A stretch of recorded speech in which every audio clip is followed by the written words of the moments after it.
Anonymous Pinoy Confessions. How do you deal with a boyfriend na binibigyan ng mali siya ang trabaho mo? 29 years old female ako and recently I have been promoted to head of a corporate communications as well as an executive assistant to the CEO. According to my boyfriend, masama daw feeling niya sa work ko. And timing din kasi nakaka-separate lang ng CEO namin sa wife niya. He's suggesting that I resign kasi madali lang naman daw sa akin makakuha ng virtual assistant work. Which I don't fully agree with kasi walang stability sa freelancing. Mabuti na yung may stable work plus sideline lang ang virtual assistant.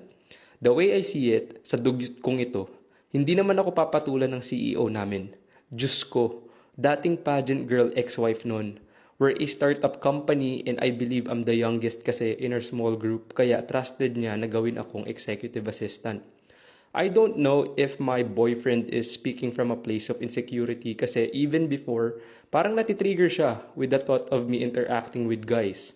Nag-improve lang throughout the relationship kasi I make him feel na siya lang ang gwapo sa paningin ko.